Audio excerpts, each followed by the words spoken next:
Ilan na ang napatawad ninyo sa mga taong nasa listahan ng mga ayaw nyo, galit kayo, meron kayong mga hinanakit, meron mga sama ng loob na ang lalim-lalim. May napatawad na ba tayo? Paano ba talaga nagpapatawad? Paano nasasabing mag-move on? Isaiah 43:18. Forget the former things. Do not dwell on the past. So, how do you forgive? How do you forget? How do you move on? How? Yun ay tanong. How to be really free from the painful past? Marami na kasi nag-try, yung mga nagpapatawad, pero biglang pagka na-trigger, galit pa rin pala talaga, lumalabas pa rin. Kahit na sinikap mo na, nagpatawaran na kayo ng iyong asawa, ng iyong anak, magulang, kapatid, pero mamaya nagsusumbatan na naman kayo, bumabalik yung pala nandun, hindi mo talaga nabunot. How do you really get free from the painful past? Change the past by changing the story you tell. Paano kayo makakalaya sa isang nakaraan na hindi maganda, na masakit, na mahapde? Palitan nyo yung nakaraan. Paano pinapalitan yun? Hindi ka na pwedeng bumalik doon. Palitan mo ang kwento tungkol doon. Katulad ni Joseph. Yung storya ni Joseph magandang paghugutan ng paraan ng pagpapatawad, yung tunay na makaka-move on ka, yung hindi kunwari lang dahil sabi ng Diyos, magpatawad ka, kasi papatawad ka kunwari, pero sa loob nandun pa rin pala, lumalabas din paminsan-minsan. Si Joseph, ang kanyang status from star sonship to banishment in Egypt, to slavery, and then to prison. Parang ang daming pain nun, ang daming sugat nun, ang daming mga gabi ng iyak yun, ang daming hapdi, ang daming kirot, ang daming sama ng loob, maring galit pa. Genesis 41:50-52. Nung si Joseph the trimmer ay nasa Egypt na, before the years of famine came, 2 sons were born to Joseph. Joseph named his firstborn Manasseh and said, "It is because God has made me forget all my trouble and all my father's household." So, ganito nireclaim ni Joseph ang past. Ganito niya niretel ang past. Ang anak niya, pinangalan niyang Manasseh. Nang ibig sabihin, God has made me forget. Sabi gano'n, papangalanan ko siya ng gano'n kasi ang totoo ang nangyari sa buhay ko, ipinalimot na sa akin ng Diyos ang lahat ng naging hapdi, sakit at kirot ko sa bahay ng aking ama dahil sa mga kapatid ko na inapi-api ako and sold me to slavery.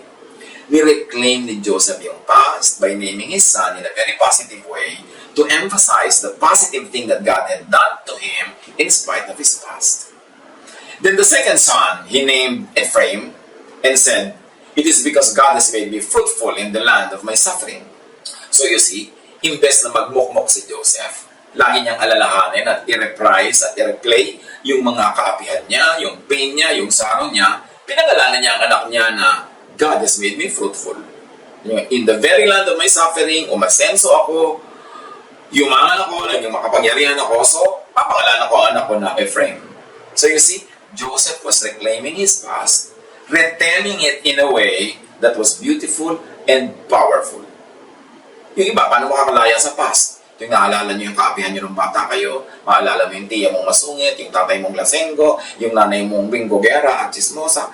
Tuwing kukwento mo yun, negative. Lagi na lang na hindi ka napag-aral, hindi ka na bigyan ng ganitong damit for junior and senior's prom, lagi hindi ka na bigyan ng allowance, inapi ka ng yung stepmother, ng yung stepfather, and keep retelling and retelling that your bitterness just keeps replaying, lumalalim pa yung ugat. How can you move on kung ganon? Joseph reclaimed his past by beautifying what was not beautiful. And you can do that. There was a change of story sa buhay ni Joseph. Sabi niya, God has made me forget, and I move from suffering to fruitfulness. Proverbs 23:7. As someone thinks within himself, so is he. So think of yourself as a victim, you are a victim. Think of yourself as a winner, you are a winner. Think of yourself as full of sorrow, you are sorrowful. So kung gusto mong palitan kung sino ka, palitan mo ang pag-iisip mo tungkol sa iyong sarili.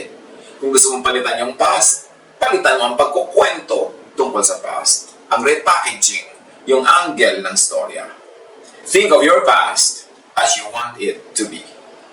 Reshape and repossess the past.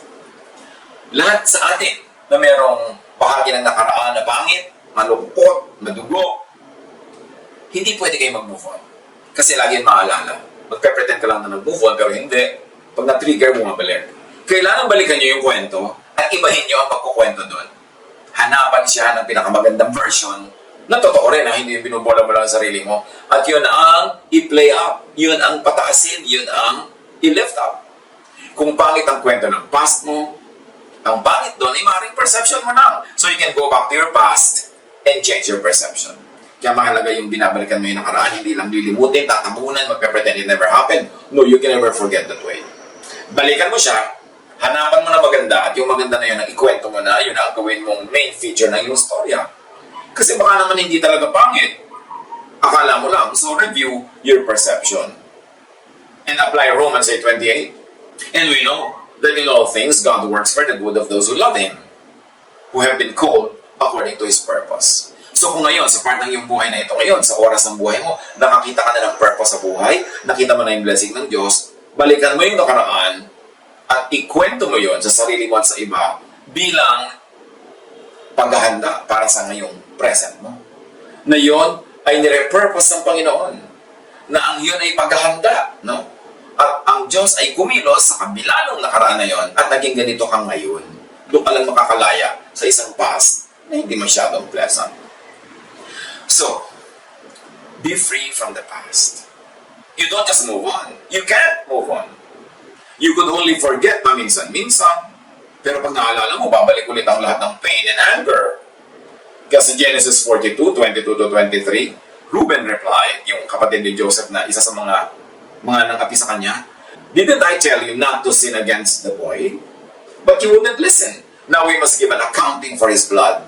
So you see, itong magkakapatid na ito, dahil ibinenta nila si Joseph to become a slave, buong buhay nila, yun ang kwentong binabalik-balikan ng kanilang gunita, yun ang kwentong nagbumulto sa kanila lagi. Kaya hanggang ngayon, buhay na buhay pa yung past at hindi pa sila nakakalaya. Kasi yun pa rin ang kwento at hindi nila naiba yung kwento na yun. So they have been imprisoned in that very bad plot, in that very bad story. Classic example of being unable and willing to change the story. So they are stuck in guilt, in negative feelings. So, to be free from the past, to change the past, change your perception of the past. Isipin mo, ay, kaya naman pala nangyari sa akin nung araw yun para maging ganito ako ngayon today. Kasi kung hindi naman nangyari sa akin yun, no, hindi ako ganito today. Yeah, you can change the perception of the past, then you can be free from the pain of the past. Pagandahin ang kwento. Lalo't kung maganda ang napuntahan mo sa buhay, kung maganda ang iyong kalagayan, kahit sa manang galing, dito ka nag-end, ang ganda-ganda, pagandahin mo na, kahit doon ako galing, dito ako napunta, o yung pala, preparation yun para maging ganito ako, para ka makalaya. Pagandahin ang kwento. Pabaitin at unawain ang mga kontrabida sa kwento. Halimbawa, ay, yun naman palang stepmother ko, kaya ako inapi-api. Meron siyang myoma. Palaging masakit ang kanyang natris, etc. etc. Kaya naman pala lagi siya wala sa mood. O kaya naman pala ako inapi-api ng tatay ko kasi victim siya na sarili niyang tatay noon. At naging alcoholic siya, kaya wala na siya sa katinuan. Pero dahil inapi nila ako, nagsikap ako, nag-aral ako, ngayon, umasenso na ako. Kung hindi nila ako inapi, baka naging katulad lang nila ako sa buhay kasi lagi akong sasama-sama sa kanila. So kung na lang lumayo ako, nakabuti sa akin na aking paglayas mula sa napaka-impactong buhay ko. So ngayon, salamat at naging ganun yun dahil yun ang naging daan para maging ganito ako ngayon. That is how you repossess the past. That is how you let down the past. So you could really move on because you can forgive. You can only forgive when you retell the story. Genesis 45:4-7. Then Joseph said to his brothers, nung si Joseph ay kaharap na ng mga brothers niya na hindi siya kilala, kasi kailangan nila ng tulong ni Joseph, na ngayon hindi nila nakilala, high-ranking officer na pala sa Egypt, "Come close to me." When they had done so, he said, "I am your brother Joseph, the one you sold into Egypt. And now, do not be distressed, and do not be angry with yourselves for selling me here, because it was to save lives that God sent me ahead of you." So you see, Joseph gives an ugly event in the past a beautiful meaning at hindsight. Sabi niya, alam niyo kung bakit niyo ako ibinenta? Plano yun ng Diyos. Para magamit niya ako ngayon, para kayo iligtas at ang ating lahi at ang marami pang ibang tao. Iniba ang interpretation, ang meaning ng nakaraan. This is the way people could really forgive and move on and forget. Repossess the past, retell the past in view of your beautiful present. For 2 years now, there has been a famine in the land, patuloy ni Joseph. And for the next 5 years, there will be no plowing and reaping. But God sent me ahead of you to preserve for you a remnant on earth and to save your lives by a great deliverance. So, hinanapan at nakita naman ni Joseph ng meaning yung mga kabiguan niya in the past, na yun ay step para sa tagumpay niya in the future. Joseph interprets history as part of the divine plan. He and his brothers only being actors of God's will. Ngayon, kung ikaw ang kontrabida sa kwento, ibahin mo rin ang perception. Iligtas mo rin ang sarili mo sa pagiging kontrabida. Do not just be guilty forever. You cannot move on. Interpret your former bad ways as means to do good later. Yun ang ginawa actually. Yun ang technique ni Joseph. Proverbs 16:4, the Lord works out everything to its proper end. So, ang mahalaga yung ending. So, gandahan mo yung ending. Kung hindi naging masyado maganda yung beginning, gandahan mo yung ending, and then you can move on and forget the beginning. Job 37:13, whether for correction or for His word or for loving kindness, He causes it to happen. So, inascribe naman ni Job sa Diyos ang lahat ng nangyayari, kaya natanggap niya. Lamentations 3:58, you have taken up my cause, O Lord, you have redeemed my life. So, ano kaganda? Dahil pumasok ang Diyos sa eksena. Hindi forgiveness lang ang igagawad mo sa iba o sa sarili. That's not enough. It cannot work.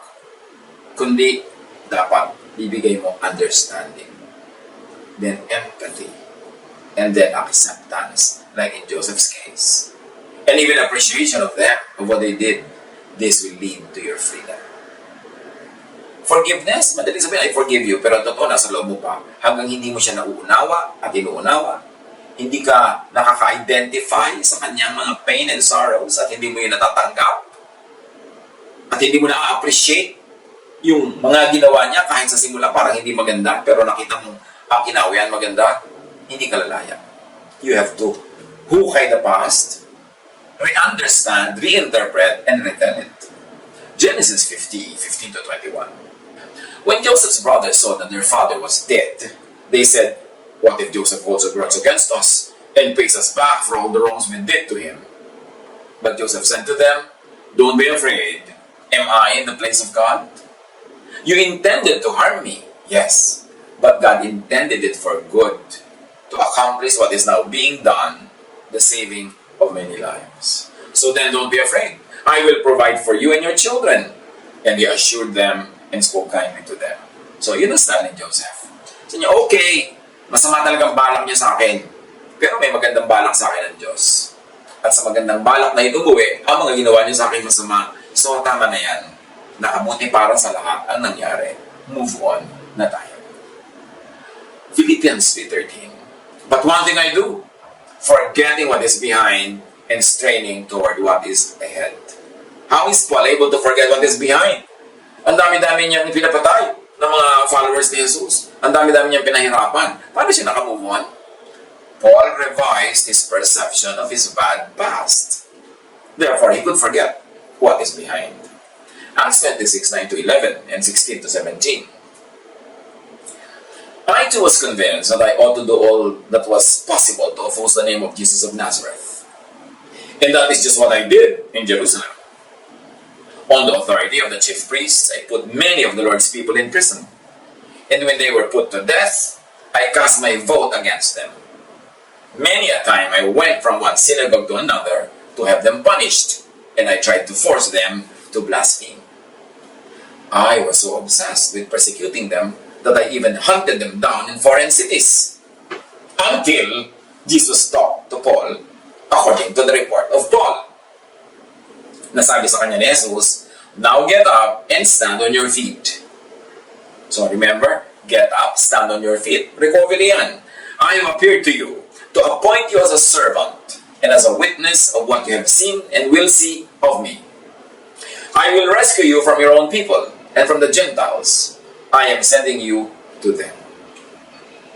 At pagkatapos, kinausap ni Jesus yung isang gagamitin niya para makarecover si Paul. Acts 9:10-16. There was a follower of Jesus in Damascus named Ananias. In a vision, the Lord said to him, Ananias. And Ananias answered, Here I am, Lord.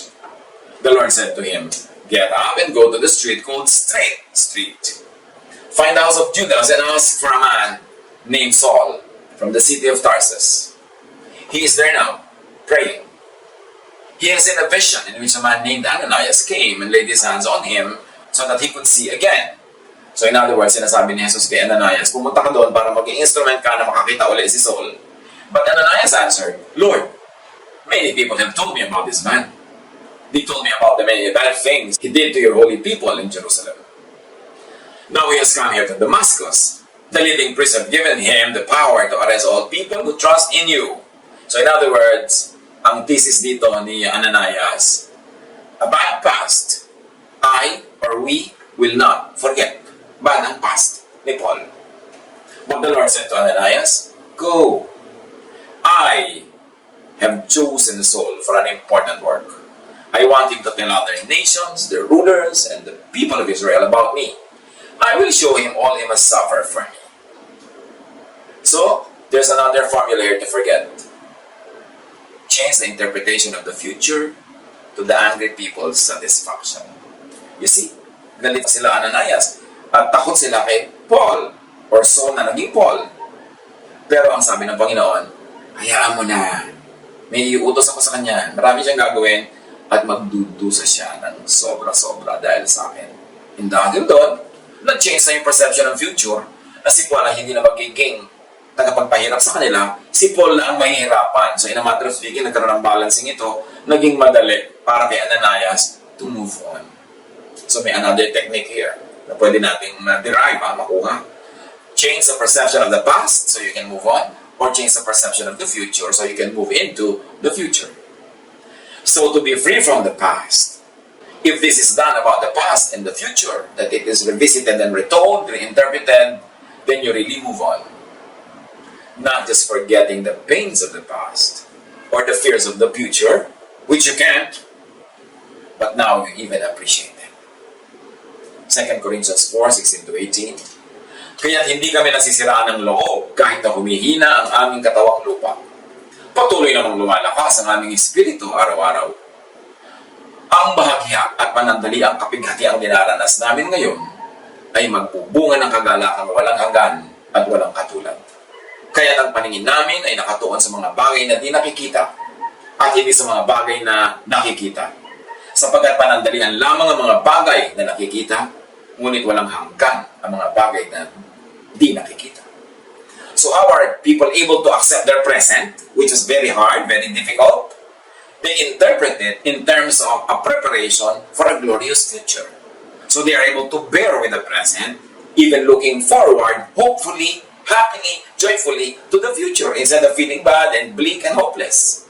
Laging ganon, you retell, you reinterpret. Pero totoo, truthful retelling, truthful reinterpretation. Hindi yung magmumukmuk ka, puro lungkot ang makikita mo, tititig ka na lang lagi sa mga nakakaiyak. Sabi ganon, kahit mahirap ito ngayon, wala itong kwenta pag-i-compare sa benefit na napapala namin ngayon at benefit na pupuntahan namin. 1 Peter 5:10. Pagkatapos nyo magtiis sa loob ng maikling panahon, ang Diyos na siyang pinanggagalingan ng lahat ng pagpapala, ang siyang magbibigay sa inyo ng kaganapan, katatagan at lakas ng loob at isang pundasyong di matitinag. Magpakatatag tayo, maging blessing tayo sa iba, maging lakas tayo ng mga nanghihina, maging pagkain at inumin tayo ng mga nauuhaw at nagugutom, maging kagalakan tayo ng mga nalulungkot, and this will turn out to be a blessing for them and for us. It's an opportunity to do good in the name of God. It's an opportunity to be strong instead of to be weak. It's an opportunity to be hopeful instead of to be in despair. It's a choice. But you've got to retell, you've got to possess the story, reinterpret it, and make it beautiful. Because God is beautiful. And God is able to make everything beautiful in His time. Siyang tumatawag sa inyo upang makibahagi kayo sa kanyang walang hanggang kalwalhatian kasama ni Kristo sa patuloy ng ating binasa. Wow! How to change the interpretation of the past so you're able to forgive, to forget, and to move on. Gawin natin ito very practical, mga kapatid. Meron ba kayong part ng inyong past na very painful? Meron bang kontrabida sa inyong buhay noon? May ginawa sa inyong sobrang nakasugat sa inyong damdamin? Let's do this. Ha? Kumuha kayo dyan ng papel, kumuha kayo dyan ng pen at isulat nyo ito. Identify the person.